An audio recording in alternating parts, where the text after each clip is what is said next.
What we're going to do is we're going to do a standing throw. Actually, technically speaking, it's a tree. Okay? Normally when we start in most Jiu-Jitsu tournaments or Judo tournaments, we come out, we go. First thing that your opponent generally looks for is majority of people are right-handed. So the first thing they'll do is they'll look for your collar grip with his right hand. Okay? We know if he gets this collar grip and arm sleeve grip, and I don't particularly have mine, he has got the advantage to attack. He can immediately start going with your Sotogari, rear throws, do you know what I mean? Because he's got the grips. Okay? So a very common thing we want when we start is when we come out, if he grabs here, look, immediately we want to break the grip.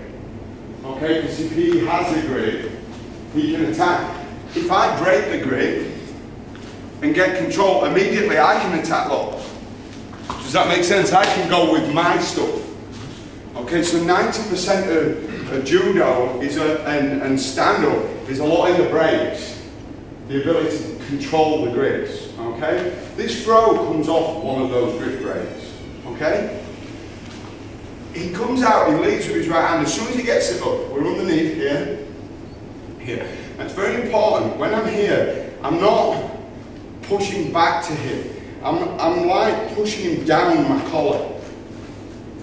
You see that? Like I'm sliding his arm down. And at the same time I do that, I just give it a little tug back with my upper body. Okay? So we're here, look, we're here, and then as soon as I do this hand, takes a grip. And I want to make him step by pulling across. You see that? As I pull across, my arm's going to shoot over the top to the centre of his belt.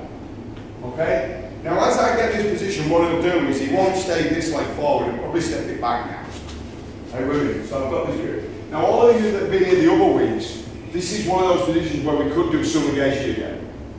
Okay? There's no reason why we couldn't do Sumigashi again. You know, we've been practicing Sumigashi. There's no reason why we couldn't do it again. Okay, we're going to do something slightly different today. So we heel up, we pull, we take the grip, we pull in, and we get the grip on his collar, on his belt. Centre of his body we want to be. Holding the belt in the centre. What we're going to do is we're going to step. Stay there, Steve. We're going to step, just come up with your head, deep with this foot, that way. Okay? And all those of you that have done a valley drop, we're going to as such do a valley drop. Look, can you see the motion in my leg? But rather than going to my heel, this foot's looking to go to his foot. Okay?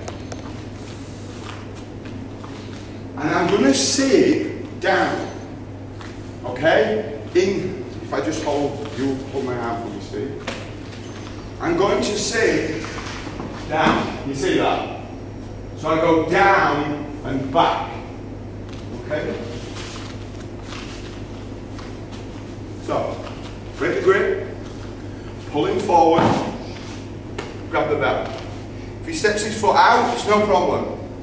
I'm going to step in, sit down. You see, pulling him over the trip leg. Come up. Okay. The key to it is the pull, forward, down, and rotation at speed. It's all to be done at speed. So we're here, we break, we pull, we grab. Okay? We take a big step this way, and we sit, pulling him down. You know, like when you play guard.